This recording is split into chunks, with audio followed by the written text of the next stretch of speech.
देहातों में साल के 6 महीने किसी न किसी उत्सव में ढोल मजीरा बजता रहता है।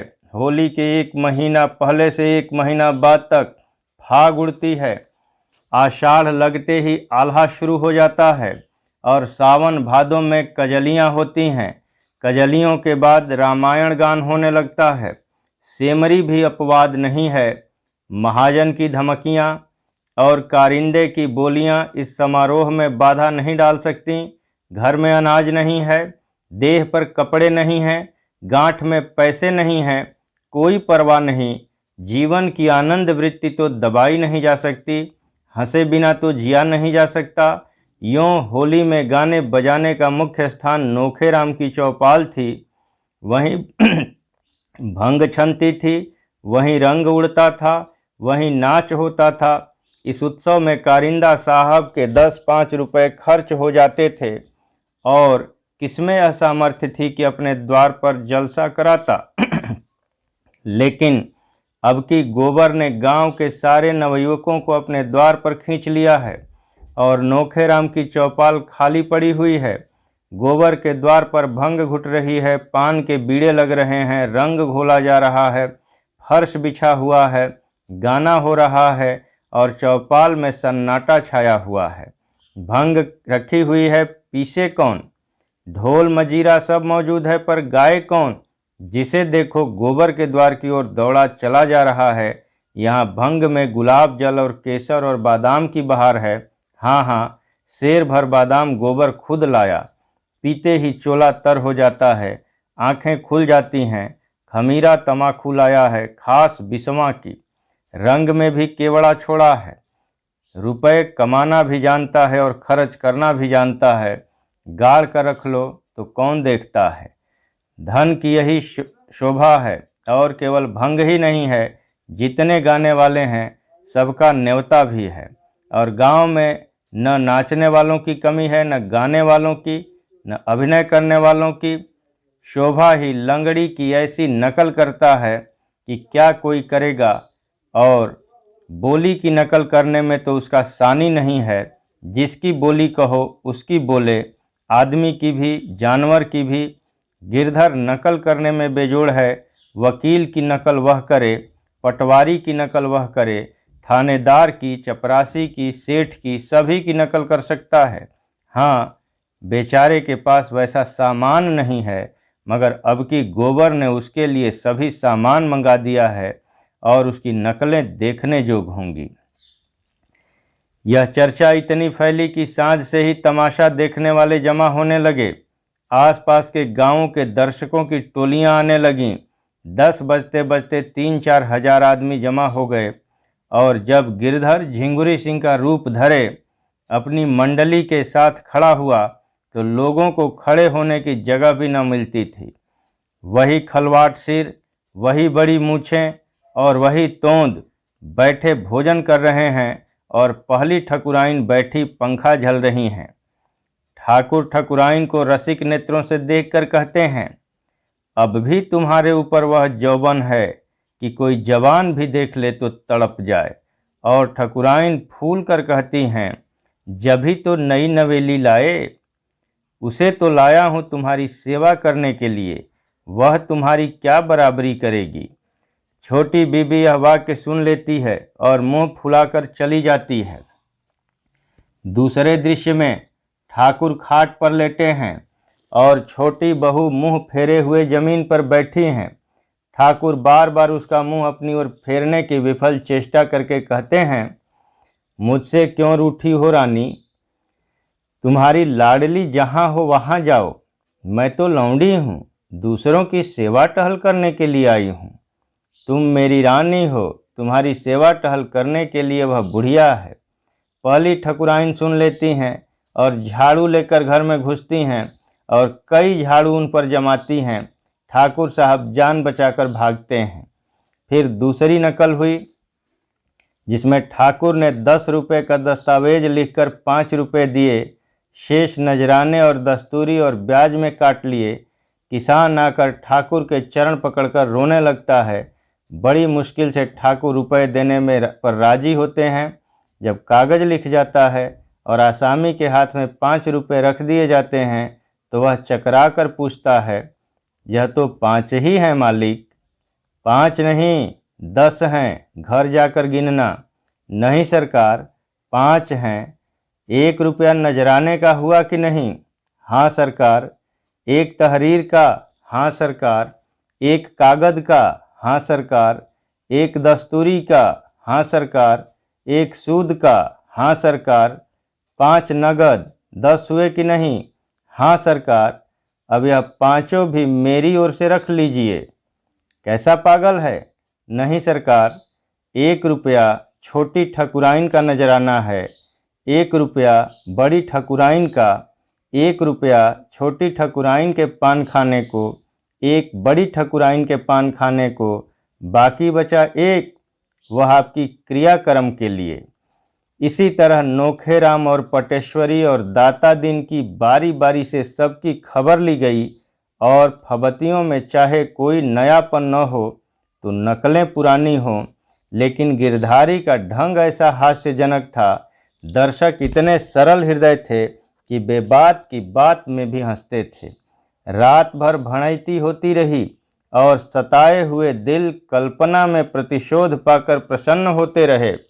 आखिरी नकल समाप्त हुई तो कौवे बोल रहे थे, सवेरे होते ही जिसे देखो उसी की जबान पर वही रात के गाने, वही नकल, वही फिक्रे। मुखिए तमाशा बन गए, जिधर निकलते हैं उधर ही 2-4 लड़के पीछे लग जाते हैं और वही फिक्रे कसते हैं। झिंगुरी सिंह तो दिल्लगी बाज आदमी थे, इसे दिल्लगी में लिया, मगर पटेश्वरी में चिढ़ने की बुरी आदत थी और पंडित दाता दिन तो इतने तुनुक मिजाज थे कि लड़ने पर तैयार हो जाते थे। वह सबसे सम्मान पाने के आदी थे। कारिंदा की तो बात ही क्या, राय साहब तक उन्हें देखते ही सिर झुका लेते थे। उनकी ऐसी हंसी उड़ाई जाए और अपने ही गांव में, यह उनके लिए असह्य था। अगर उनमें ब्रह्म तेज होता तो इन दुष्टों को भस्म कर देते, ऐसा शाप देते कि सब के सब भस्म हो जाते। लेकिन इस कलयुग में शाप का असर ही जाता रहा, इसलिए उन्होंने कलयुग वाला हथियार निकाला, होरी के द्वार पर आए और आंखें निकाल कर बोले, क्या आज भी तुम काम करने न चलोगे होरी? अब तो तुम अच्छे हो गए, मेरा कितना हरज हो गया यह तुम नहीं सोचते। गोबर देर में सोया था, अभी अभी उठा था और आंखें मलता हुआ बाहर आ रहा था कि दाता दिन की आवाज़ कान में पड़ी। पालागन करना तो दूर रहा, उल्टे और हेकड़ी दिखाकर बोला, अब वह तुम्हारी मजूरी न करेंगे, हमें अपनी ऊख जो बोनी है। दाता दिन ने सुरती फांकते हुए कहा, काम कैसे नहीं करेंगे? साल के बीच में काम नहीं छोड़ सकते, जेठ में छोड़ना हो छोड़ दें, करना हो करें, उसके पहले नहीं छोड़ सकते। गोबर ने जम्हाई लेकर कहा, उन्होंने तुम्हारी गुलामी नहीं लिखी है, जब तक इच्छा थी काम किया, अब नहीं इच्छा है नहीं करेंगे, इसमें कोई ज़बरदस्ती नहीं कर सकता। तो होरी काम नहीं करेंगे ना, तो हमारे रुपए सूद समेत दे दो। 3 साल का सूद होता है 100 रुपया, असल मिलाकर 200 होते हैं। हमने समझा था 3 रुपये महीने सूद में कटते जाएंगे, लेकिन तुम्हारी इच्छा नहीं है तो मत करो, मेरे रुपए दे दो। धन्ना सेठ बनते हैं तो धन्ना सेठ का काम करो। होरी ने दाता दिन से कहा, तुम्हारी चाकरी में मैं कब से इनकार करता हूँ महाराज, लेकिन हमारी ऊख भी तो बोनी है। गोबर ने बाप को डांटा, कैसी चाकरी और किसकी चाकरी? यहाँ तो कोई किसी का चाकर नहीं, सभी बराबर हैं। अच्छी दिल्लगी है, किसी को 100 रुपये उधार दे दिए और उसे सूद में जिंदगी भर काम लेते रहे, मूल ज्यों का त्यों। यह महाजनी नहीं है, खून चूसना है। तो रुपए दे दो भैया, लड़ाई का है कि मैं आने रुपये ब्याज लेता हूँ। तुम्हारे गांव घर का समझ करके आध आने रुपये पर दिया था, हम तो 1 रुपया सैकड़ा देंगे, 1 कौड़ी बेसी नहीं। तुम्हें लेना हो तो लो, नहीं अदालत से लेना। 1 रुपया सैकड़ा ब्याज कम नहीं होता। मालूम होता है रुपए की गर्मी हो गई है। गर्मी उन्हीं को होती है जो 1 के 10 लेते हैं। हम तो मजूर हैं, हमारी गर्मी पसीने के रास्ते बह जाती है। मुझे याद है तुमने बैल के लिए 30 रुपये दिए थे, उसके 100 हुए और अब 100 के 200 हो गए। इसी तरह तुम लोगों ने किसानों को लूट लूट कर मजूर बना डाला और आप अपनी ज़मीन के मालिक बन बैठे। 30 के 200 कुछ हद है? कितने दिन हुए होंगे दादा? होरी ने कातर कंठ से कहा, यही 8-9 साल हुए होंगे। गोबर ने छाती पर हाथ रखकर कहा, 9 साल में 30 रुपये के 200, 1 रुपये के हिसाब से कितना होता है? उसने जमीन पर एक ठीकरे से हिसाब लगाकर कहा, 10 साल में 36 रुपये होते हैं, असल मिलाकर 66, उसके 70 रुपये ले लो, इससे बेसी मैं 1 कौड़ी न दूंगा। दाता दिन ने होरी को बीच में डालकर कहा, सुनते हो होरी, गोबर का फैसला? मैं अपने 200 छोड़ के 70 रुपये ले लूं, नहीं अदालत करूं?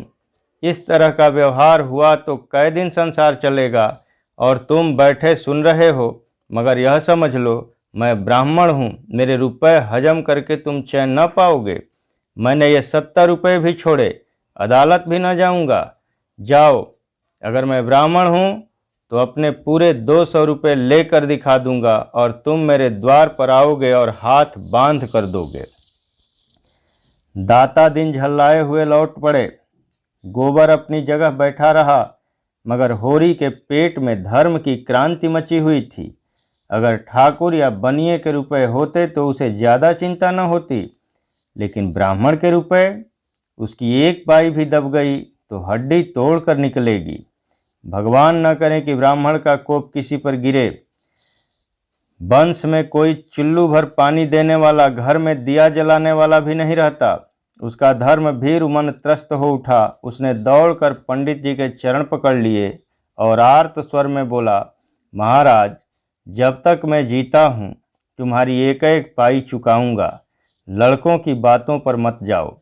मामला तो तुम्हारे हमारे बीच में हुआ है, वह कौन होता है? दाता दिन जरा नरम पड़े, जरा उसकी ज़बरदस्ती देखो। कहता है 200 रुपये के 70 लो या अदालत जाओ।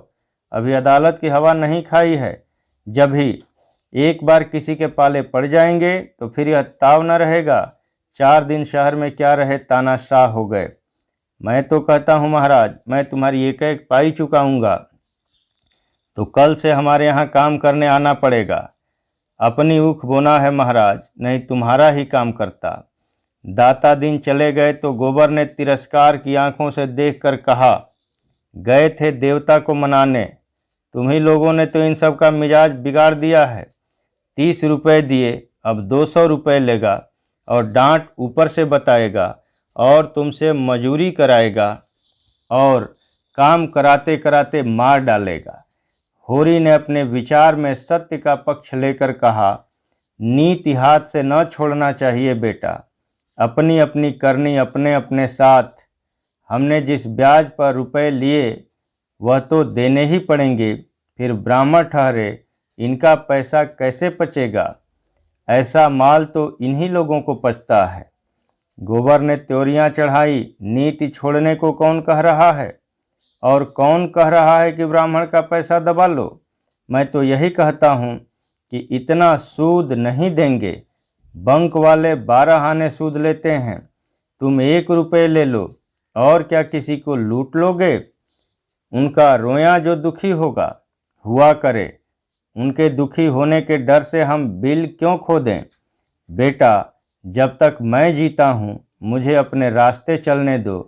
जब मैं मर जाऊँ तो तुम्हारी जो इच्छा हो वह करना। तो फिर तुम ही देना। मैं तो अपने हाथों अपने पाँव में कुल्हाड़ी न मारूंगा।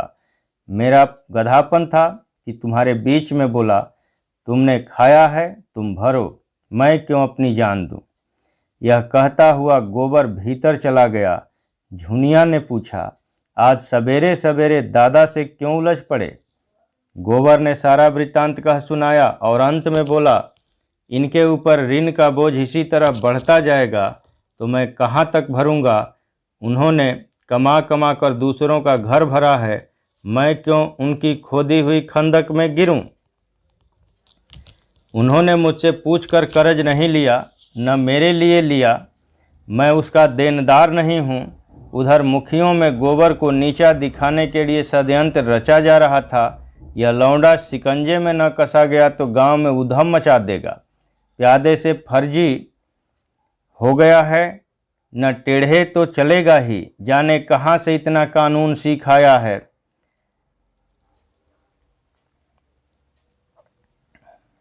कहता है रुपए सैकड़े सूद से बेसी न दूंगा, लेना है लो नहीं अदालत जाओ। रात इसने सारे गांव के लौंडों को बटोर कर कितना अनर्थ किया, लेकिन मुखियों में भी ईर्ष्या की कमी न थी। सभी अपने बराबर वालों के परिहास पर प्रसन्न थे। पटेश्वरी और नोखे राम में बातें हो रही थी। पटेश्वरी ने कहा, मगर सबों को घर घर की रत्ती रत्ती का हाल मालूम है। झिंगुरी सिंह को तो सबों ने ऐसा रंगेड़ा कि कुछ न पूछो। दोनों ठकुराइनों की बातें सुन सुनकर लोग हंसी के मारे लौट गए। नोखेराम ने ठट्टा मारकर कहा, मगर नकल सच्ची थी। मैंने कई बार उनकी छोटी बेगम को द्वार पर खड़े लौंडों से हंसी करते देखा, और बड़ी रानी काजल और सिंदूर और महावर लगाकर जवान बनी रहती हैं। दोनों में रात दिन छिड़ी रहती है। झिंगुरी पक्का बेहया है, कोई दूसरा होता तो पागल हो जाता। सुना तुम्हारी बड़ी भद्द नकल की, चमरिया के घर में बंद करके पिटवाया। मैं तो क्या बचा कर बकाया लगान का दावा करके ठीक कर दूंगा। वह भी क्या याद करेंगे कि किसी से पाला पड़ा था। लगान तो उसने चुका दिया है ना, लेकिन रसीद तो मैंने नहीं दी। सबूत क्या है कि लगान चुका दिया? और यहाँ कौन हिसाब किताब देखता है? आज ही प्यादा भेजकर बुलाता हूँ। होरी और गोबर दोनों ऊख बोने के लिए खेत सींच रहे थे। अब की ऊख की खेती होने की आशा तो थी नहीं, इसलिए खेत परती पड़ा हुआ था। अब बैल आ गए हैं तो ऊख क्यों न बोई जाए। मगर दोनों जैसे 36 बने हुए थे, न बोलते थे न ताकते थे। होरी बैलों को हाँक रहा था और गोबर मोट ले रहा था। सोना और रूपा दोनों खेत में पानी दौड़ा रही थीं कि उनमें झगड़ा हो गया। विवाद का विषय यह था कि झिंगुरी सिंह की छोटी ठकुराइन पहले खुद खाकर पति को खिलाती हैं या पति को खिलाकर तब खुद खाती हैं। सोना कहती है कि पहले वह खुद खाती है। रूपा का मत इसके प्रतिकूल था। रूपा ने जिरह किया, अगर वह पहले खाती हैं तो क्यों मोटी नहीं हैं? ठाकुर क्यों मोटे हैं? अगर ठाकुर उन पर गिर पड़ें तो ठकुराइन पिस जाएं। सोना ने प्रतिवाद किया, तू समझती है अच्छा खाने से लोग मोटे होते हैं? अच्छा खाने से लोग बलवान होते हैं? मोटे नहीं होते, मोटे होते हैं घास पात खाने से। तो ठकुराइन ठाकुर से बलवान हैं और क्या। अभी उस दिन दोनों में लड़ाई हुई तो ठकुराइन ने ठाकुर को ऐसा ढकेला कि उनके घुटने फूट गए।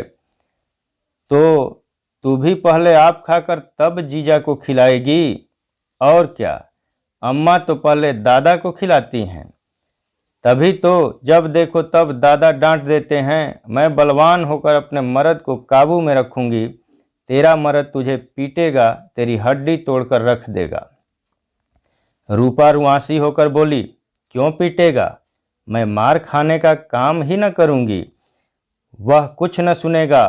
तूने जरा भी कुछ कहा और वह मार चलेगा। मारते मारते तेरी खाल उधेड़ देगा। रूपा ने बिगड़कर सोना की साड़ी दांतों से फाड़ने की चेष्टा की और असफल होने पर चुटकियां काटने लगी। सोना ने और चिढ़ाया, वह तेरी नाक भी काट लेगा। इस पर रूपा ने बहन को दांत से काट खाया। सोना की बाह लहुआ गई। उसने रूपा को जोर से ढकेल दिया। वह गिर पड़ी और उठकर रोने लगी। सोना भी दांतों के निशान देखकर रो पड़ी। उन दोनों का चिल्लाना सुनकर गोबर गुस्से में भरा हुआ आया और दोनों को दो दो घूंसे जड़ दिए। दोनों रोती हुई खेत से निकलकर घर चल दी। सिंचाई का काम रुक गया। इस पर पिता पुत्र में एक झड़प हो गई।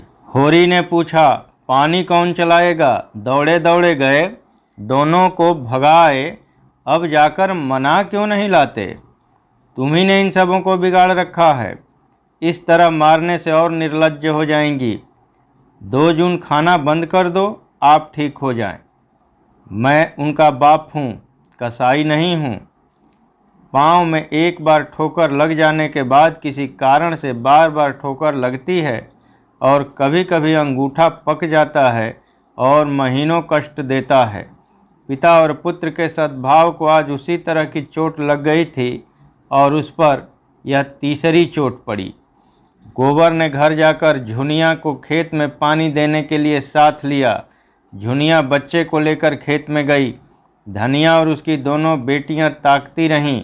माँ को भी गोबर की यह उदंडता बुरी लगती थी। रूपा को मारता तो वह बुरा न मानती, मगर जवान लड़की को मारना यह उसके लिए असह्य था। आज ही रात को गोबर ने लखनऊ लौट जाने का निश्चय कर लिया। यहाँ अब वह नहीं रह सकता। जब घर में उसकी कोई पूछ नहीं तो वह क्यों रहे।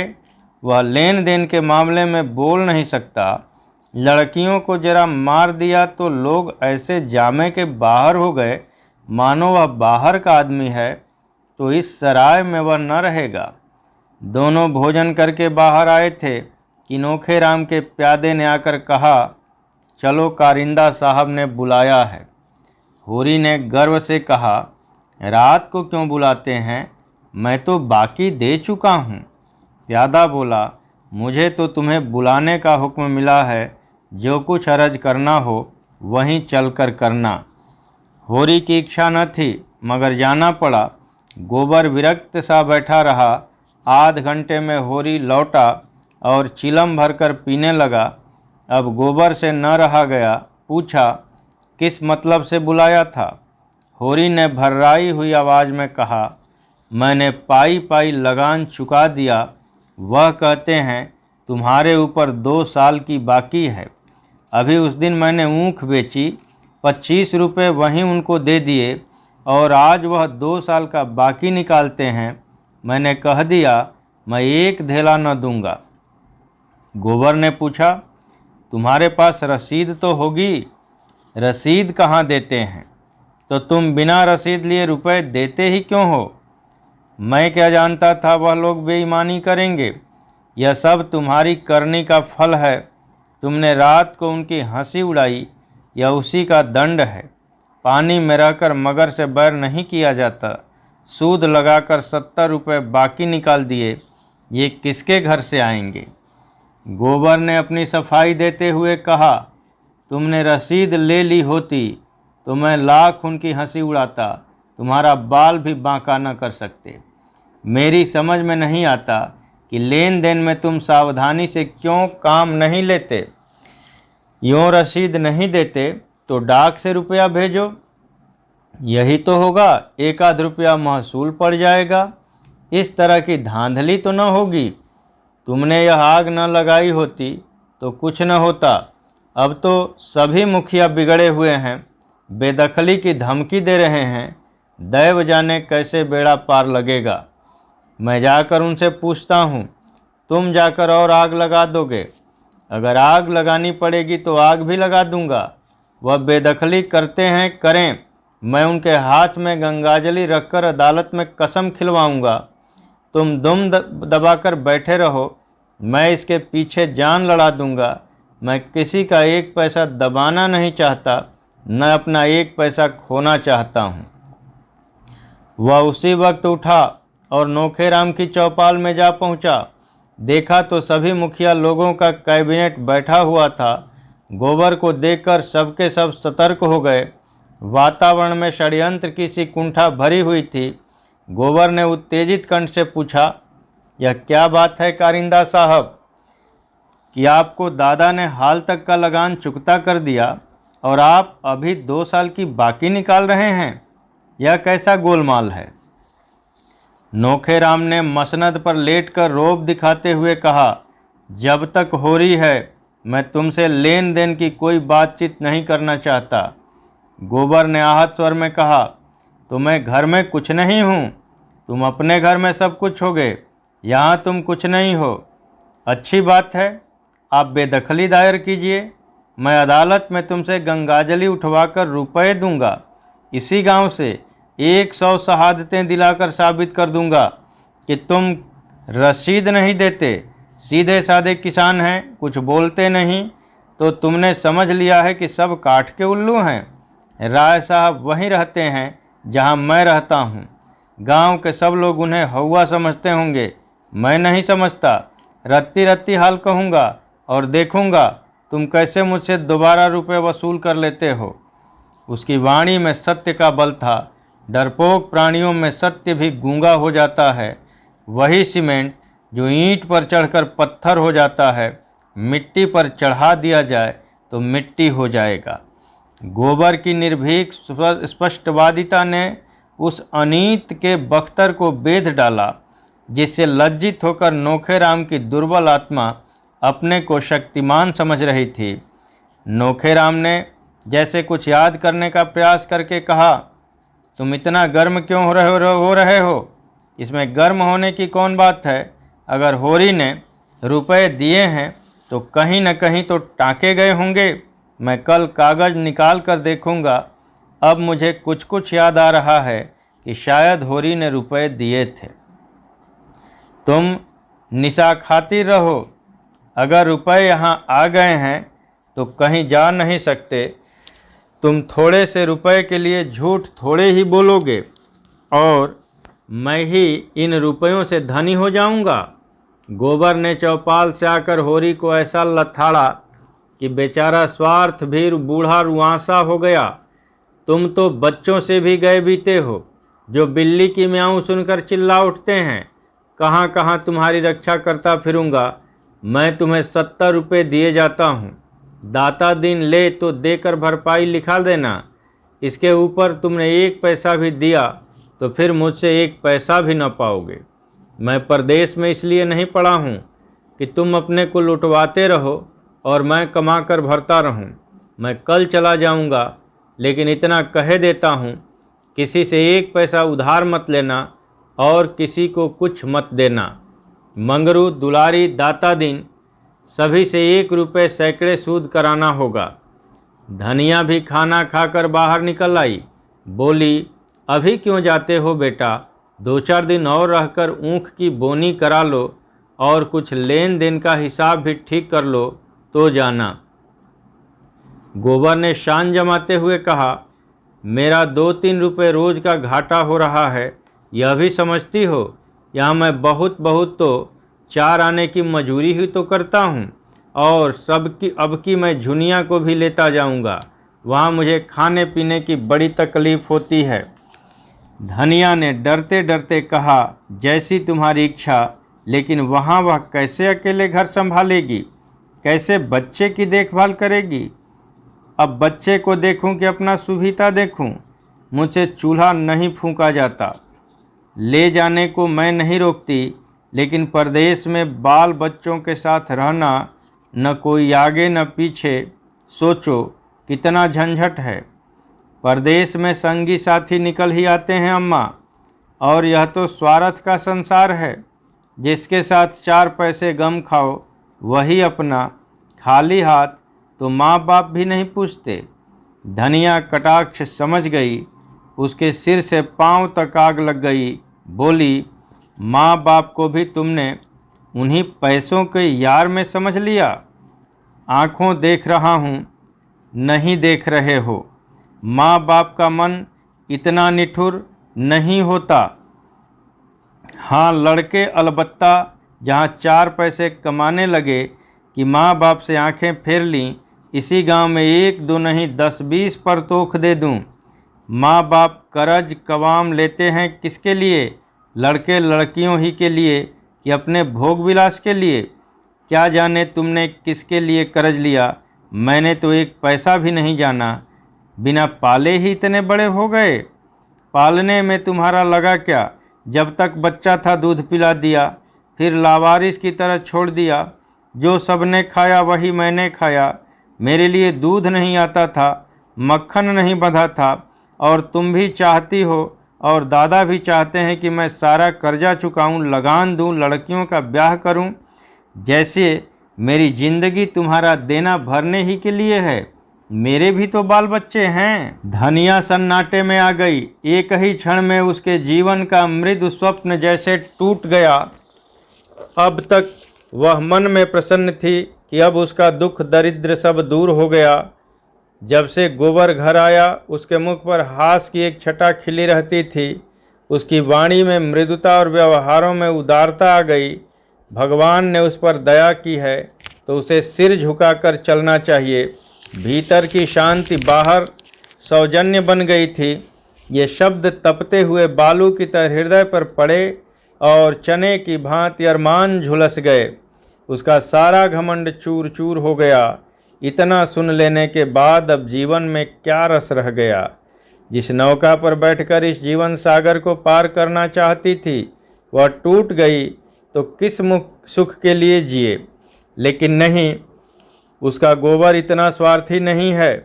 उसने कभी माँ की बात का जवाब नहीं दिया, कभी किसी बात के लिए जिद नहीं की। जो कुछ रूखा सूखा मिल गया वही खा लेता था। वही भोला भाला शील स्नेह का पुतला आज क्यों ऐसी दिल तोड़ने वाली बातें कर रहा है। उसकी इच्छा के विरुद्ध तो किसी ने कुछ नहीं कहा। माँ बाप दोनों ही उसका मुंह जोहते रहते हैं। उसने खुद ही लेन देन की बात चलाई। नहीं, उससे कौन कहता कि तू माँ बाप का देना चुका। माँ बाप के लिए यही क्या कम है। सुख है कि यह इज्जत आबरू के साथ भले मानुषों की तरह कमाता खाता है। उससे कुछ हो सके तो माँ बाप की मदद कर दे, नहीं हो सकता तो माँ बाप उसका गला न दबाएंगे। झुनिया को ले जाना चाहता है, खुशी से ले जाए। धनिया ने तो केवल उसकी भलाई के ख्याल से कहा था कि झुनिया को वहाँ ले जाने में उसे जितना आराम मिलेगा उससे कहीं ज़्यादा झंझट बढ़ जाएगा। उसमें ऐसी कौन सी लगने वाली बात थी कि वह इतना बिगड़ गया। हो न हो यह आग झुनिया ने लगाई है। वही बैठे बैठे उसे मंत्र पढ़ा रही है। यहाँ शौक श्रृंगार करने को नहीं मिलता। घर का कुछ न कुछ काम भी करना ही पड़ता है। वहाँ रुपए पैसे हाथ में आएंगे। मज़े से चिकना खाएगी, चिकना पहनेगी और टांग फैलाकर सोएगी। 2 आदमियों की रोटी पकाने में क्या लगता है, वहाँ तो पैसा चाहिए। सुना बाजार में पकी पकाई रोटियाँ मिल जाती हैं। यह सारा उपद्रव उसी ने खड़ा किया है। शहर में कुछ दिन रह भी चुकी है। वहाँ का दाना पानी मुँह लगा हुआ है। यहाँ कोई पूछता न था। यह भोंदू मिल गया, इसे फांस लिया। जब यहाँ 5 महीने का पेट लेकर आई थी तब कैसी म्याऊं म्याऊं करती थी। तब यहाँ शरण न मिली होती तो आज कहीं भीख मांगती होती। यह उसी नेकी का बदला है। इसी चुड़ैल के पीछे डांड देना पड़ा। बिरादरी में बदनामी हुई, खेती टूट गई, सारी दुर्गति हो गई और आज यह चुड़ैल जिस पत्तल में खाती है उसी में छेद कर रही है। पैसे देखे तो आँख हो गई, तभी ऐंठी ऐंठी फिरती है। मिजाज नहीं मिलता। आज लड़का 4 पैसे कमाने लगा है ना। इतने दिनों बात नहीं पूछी तो सास का पांव दबाने के लिए तेल लिए दौड़ती थी। डाइन उसके जीवन की निधि को उसके हाथ से छीन लेना चाहती है। दुखित स्वर में बोली, यह मंत्र तुम्हें कौन दे रहा है बेटा, तुम ऐसे तो न थे। माँ बाप तुम्हारे ही हैं, बहनें तुम्हारी ही हैं, घर तुम्हारा ही है। यहाँ बाहर का कौन है। और हम क्या बहुत दिन बैठे रहेंगे। घर की मर्यादा बनाए रहोगे तो तुम ही को सुख होगा। आदमी घर वालों ही के लिए धन कमाता है कि और किसी के लिए। अपना पेट तो सुअर भी पाल लेता है। मैं न जानती थी झुनिया नागिन बनकर हम ही को डसेगी। गोबर ने तिनक कर कहा, अम्मा नादान नहीं हूँ कि झुनिया मुझे मंत्र पढ़ाएगी। तुम उसे नाहक कोस रही हो।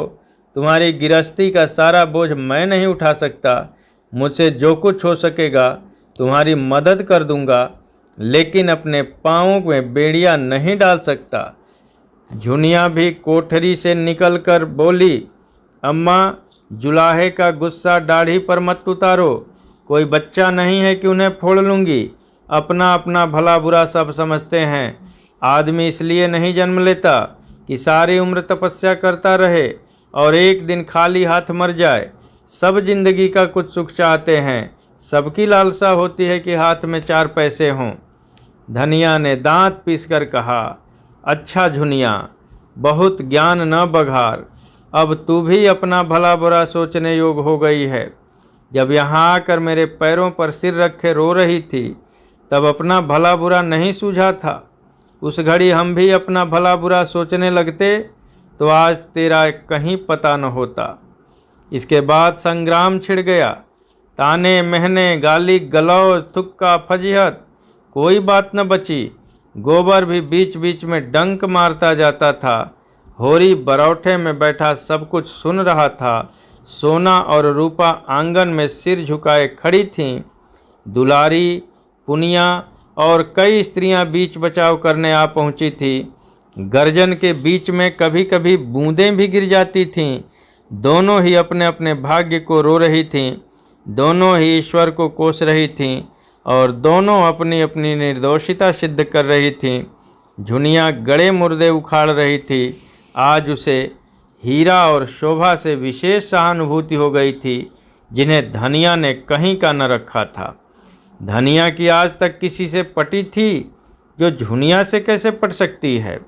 धनिया अपनी सफाई देने की चेष्टा कर रही थी, लेकिन न जाने क्या बात थी कि जनमत झुनिया की ओर था। शायद इसलिए कि झुनिया संयम हाथ से न जाने देती थी और धनिया आपे से बाहर थी। शायद इसलिए कि झुनिया अब कमाऊ पुरुष की स्त्री थी और उसे प्रसन्न रखने में ज़्यादा मसलहत थी। तब होरी ने आंगन में आकर कहा, मैं तेरे पैरों पड़ता हूँ धनिया, चुप रह, मेरे मुंह में कालिख मत लगा। हाँ, अभी मन न भरा हो तो और सुन। धनिया फुफकार मारकर उधर दौड़ी। तुम भी मोटी डाल पकड़ने चले? मैं ही दोषी हूँ, वह तो मेरे ऊपर फूल बरसा रही है। संग्राम का क्षेत्र बदल गया। जो छोटों के मुंह लगे वही छोटा। धनिया किस तर्क से झुनिया को छोटा मान ले? होरी ने व्यथित कंठ से कहा, अच्छा, वह छोटी नहीं, बड़ी सही। जो आदमी नहीं रहना चाहता, क्या उसे बांध कर रखेगी? माँ बाप का धर्म है लड़के को पाल पोस कर बड़ा कर देना। वह हम कर चुके, उनके हाथ पांव हो गए। अब तू क्या चाहती है वे दाना चारा लाकर खिलाएं? माँ बाप का धर्म 16 आना लड़कों के साथ है। लड़कों का माँ बाप के साथ 1 आना भी धर्म नहीं है। जो जाता है उसे आशीष देकर विदा कर दे। हमारा भगवान मालिक है। जो कुछ भोगना बदा है भोगेंगे। 40 7 47 साल इसी तरह रोते धोते कट गए। 10-5 साल हैं, वह भी यूं ही कट जाएंगे। उधर गोबर जाने की तैयारी कर रहा था। इस घर का पानी भी उसके लिए हराम है। माता होकर जब उसे ऐसी बातें कहे तो अब वह उसका मुंह भी न देखेगा। देखते ही देखते उसका बिस्तर बंध गया। झुनिया ने भी चुंदरी पहन ली। मुन्नू भी टोप और फ्राक पहनकर राजा बन गया। होरी ने आर्द्र कंठ से कहा, बेटा, तुमसे कुछ कहने का मुंह तो नहीं है, लेकिन कलेजा नहीं मानता। क्या जरा जाकर अपनी अभागिनी माता के पांव छू लोगे तो कुछ बुरा होगा? जिस माता की कोख से जन्म लिया और जिसका रक्त पीकर पले हो, उसके साथ इतना भी नहीं कर सकते? गोबर ने मुंह फेर कर कहा, मैं उसे अपनी माता नहीं समझता। होरी ने आंखों में आंसू लाकर कहा, जैसी तुम्हारी इच्छा, जहाँ रहो सुखी रहो। झुनिया ने सास के पास जाकर उसके चरणों को अंचल से छुआ। धनिया के मुंह से आशीष का एक शब्द भी न निकला। उसने आंख उठाकर देखा भी नहीं। गोबर बालक को गोद में लिए आगे आगे था। झुनिया बिस्तर बगल में दबाए पीछे। एक चमार का लड़का संदूक लिए था। गांव के कई स्त्री पुरुष गोबर को पहुंचाने गांव के बाहर तक आए और धनिया बैठी रो रही थी। जैसे कोई उसके हृदय को आरे से चीर रहा हो। उसका मातृत्व उस घर के समान हो रहा था जिसमें आग लग गई हो और सब कुछ भस्म हो गया हो। बैठकर रोने के लिए भी स्थान न बचा हो।